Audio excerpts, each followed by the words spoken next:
Hey everyone.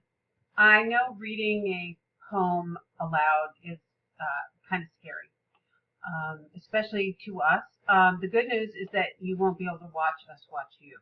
So you're watching me, and I'm pretending that you're not thinking, "Oh my God, she's a wombat," which I am right now. So I want to talk a little bit about this assignment, and it's harder than it appears, and it's something you should practice before you go ahead and pick your poem and start reading it. I have a lot of poems I like, and I thought I'd embarrass myself even uh, further and read one of my own that I'm working on right now, and you're seeing part of it on the screen right now, and I will be reading. I'm going to be moving it up hopefully at some point. There we go. There, you'll see it as I go along a little bit.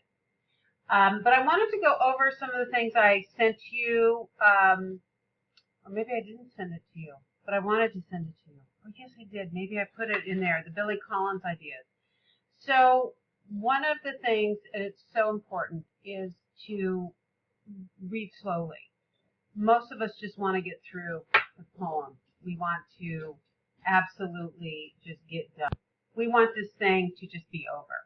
But take your time, especially if you're ever doing a reading, which some of you might if you win a contest or something. You want to take your time. If you make a mistake, you can correct yourself. That's perfectly fine. I'll probably make a mistake today. Reading. So his first number one is reading slowly.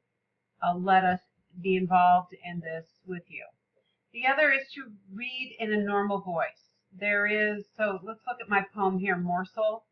There's a really annoying thing called poet voice, and it sounds like this. You ignore the small ways, everything began to fall. Trust me, I've been through a reading where that is the way the reader read the entire time. You want to read in your real voice. Morsel.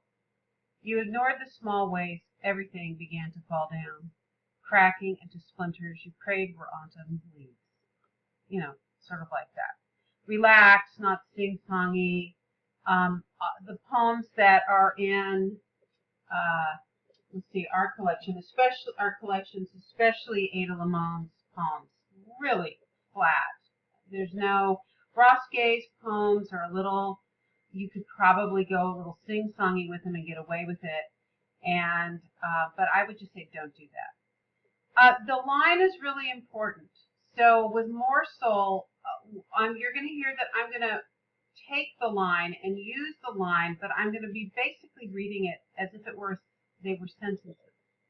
So you ignored the small ways everything began to fall down, cracking into splinters you prayed were autumn leaves.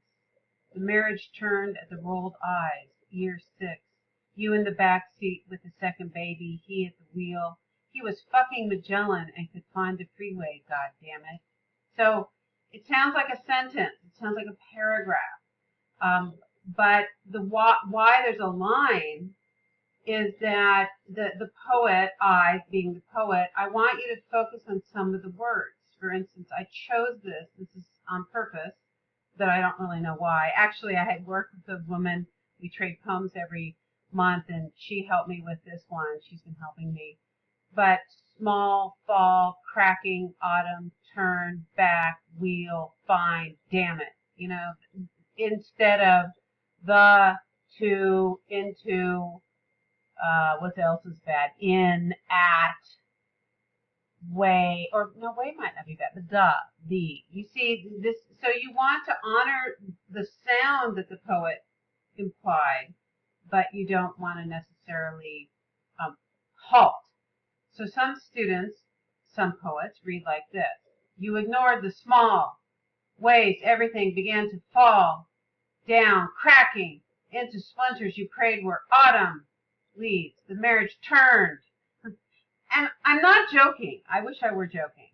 But that's really what happened. Okay, so those are just some things to think about. And then really, it's just practicing a couple times. I have read this at my writing group, so it's kind of known to me, but maybe not as much as it should be. So I'm reading from a page down below the camera, and you're seeing it on the screen, and I'll move it a little as we go through. Okay, morsel.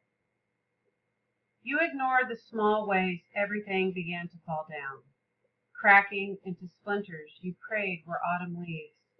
The marriage turned at the rolled eyes, year 6. You in the back seat with the second baby. He at the wheel. He was fucking Magellan and could find the freeway, goddammit. One friendship, the way she listened to your dream about the other man, her eyes wide and compassionate, her hand reaching out warm. It'll be okay. The next day she crafted your conjured infidelity into a poem without asking. How many years did you abide the swift stealing of your imagination?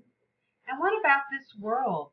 The knocks on doors, the pulling of fathers from cars, the felling of laws and rights and overlords. See, I screwed up.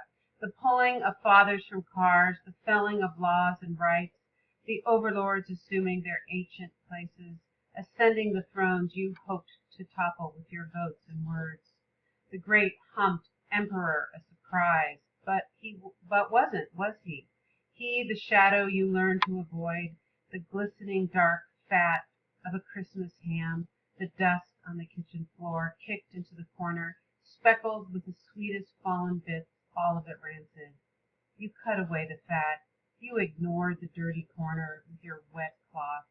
You shrugged at the messes the same way you denied your marriage and kept calling her, setting a date, picking the restaurant, telling your stories, amazed each time she stole the red wine, the man, the Paris street corner, as if you hadn't handed her every detail, laughing, digging into yourself for the last juicy morsel. Okay, so not great, not bad. Gives you an idea about the line, the sentence, and let me know if you have any problems. I'm using actually it's a different program that BBC trained me on. If you can't figure out the thing on Canvas, let me know and I can hook you up with this. Okay, let me know. Look forward to seeing your faces. And here's I could show you my dog, but he left. He was smart. Okay, see you later.